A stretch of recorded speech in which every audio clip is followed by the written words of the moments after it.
Governor Janet Mills is teaming up with 25 other states to reach an ambitious goal to bring more heat pumps to Maine and the rest of the country. At a press conference with members of the U.S. Climate Alliance in New York City today, Governor Mills and the other 25 governors committed to deploy 20 million heat pumps to their states by the year 2030.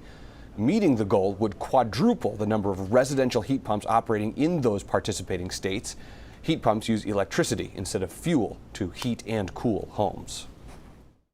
Transitioning to heat pumps in Maine is creating good-paying jobs. It's curbing our carbon emissions. It's cutting costs for families. It's making people more comfortable in their own homes. So, Maine is meeting our climate goals, and we're proud to lead the way as part of the U.S. Climate Alliance to encourage other states to do the same. Back in July, Governor Mills announced Maine's own goal to install 175,000 heat pumps by the year 2027. Climate change is also playing a part in the housing crisis, and it could impact people regardless of if they rent or own. Yeah, a new report from the First Street Foundation projects 39 million properties will see soaring insurance premiums or have trouble finding insurance at all. NBC climate reporter Chase Kane digs into the report.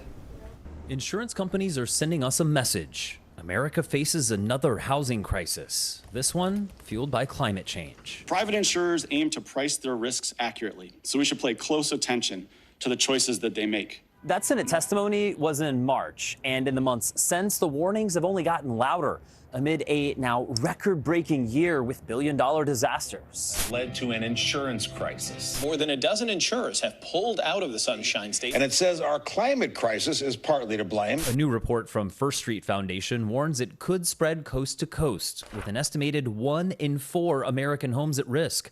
Concentrated in the county shaded in orange, NBC used First Street's data to highlight where insurance premiums could skyrocket to match the risk posed by climate change.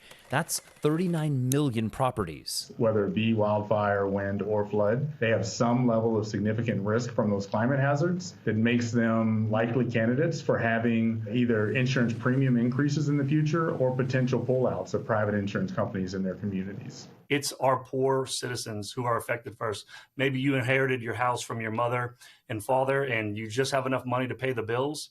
And now these rates go up. What do you have to do? You either have to sell your home, relocate, foreclose. Matthew is the president of St. Charles Parish, just east of New Orleans. And recent hikes in federal flood insurance are already straining his community.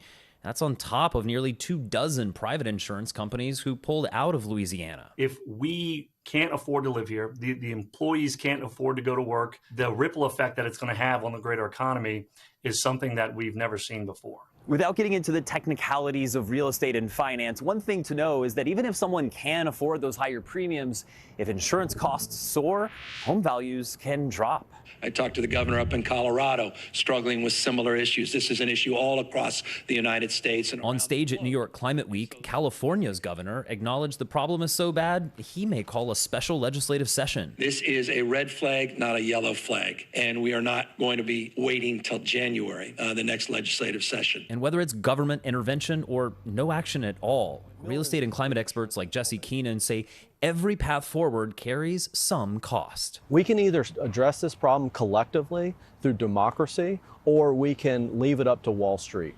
And right now, Wall Street is driving the wagon and making the decisions. And my hope is that through insurance regulators working together with the private sector, that we can begin to think about transition plans and about managing risk in our economy. In New York, I'm climate reporter Chase Kane.